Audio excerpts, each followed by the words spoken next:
வணக்கம் சேஷாத்ரி.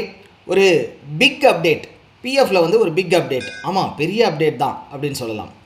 மாதம் நம்ம பேமெண்ட்ஸ் எல்லாம் வந்து ஈசிஆர் ஃபைலாக க்ரியேட் பண்ணி அதை சலானில் பண்ணிகிட்ருக்கோம். அதில் ஒரு பிக் அப்டேட் வரப்போகுது. என்ன அப்டேட் அப்படின்னு பார்த்தீங்கன்னா, இப்போது ஈசிஆர் ஃபைல் அப்டேட் பண்ணுறதுக்காக எம்ப்ளாயர் போர்ட்டல் நீங்கள் வந்து லாகின் பண்ணிங்கன்னா இப்போ ஒரு பாப்பப் வரும். அந்த பாப்பப்பில் அதை பற்றின தகவல்கள் கொடுக்கப்பட்டிருக்கு.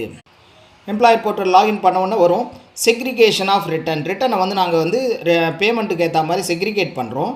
அது இல்லாமல் வேலிடேட்டு, அதாவது தவறான ஈசிஆர் அப்லோட் ஆகாத மாதிரி தவறுகளை வந்து தவிர்க்கிற மாதிரி பண்ணுறோம்.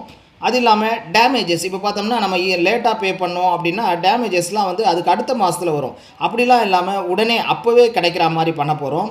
அது இல்லாமல் ப்ரொவிஷன் ஆஃப் ஈசிஆர் வந்து சர்டன் கண்டிஷன் மூலமாக அப்லோட் பண்ணுற மாதிரி அப்படிங்கிறதும் சொல்லப்பட்டிருக்கு. ஃபார்மேட்டில் எந்த சேஞ்சும் இல்லை அப்படின்னு சொல்லியிருக்கு. அதற்குண்டான தகவல்கள்லாம் கொடுத்துருக்காங்க ஒரு பிடிஎஃப் ஃபைல். இருந்தாலும் அமல் வந்து செப்டம்பர் வேஜ் மந்த்லேருந்து ஆகப்போகுது. செப்டம்பர் வேஜ் மந்த்லேருந்து ஆகப்போகுதுன்னா அக்டோபர் 15க்குள்ளே நம்ம பே பண்ணுவோம் இல்லையா, அந்த இதுக்குள்ளே இதனுடைய அமலானது செயல்படுத்தப்படும்.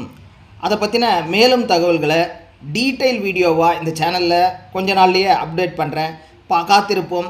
நல்லா தெரிஞ்சுட்டு அப்லோட் பண்ணலாம். தேங்க்யூ.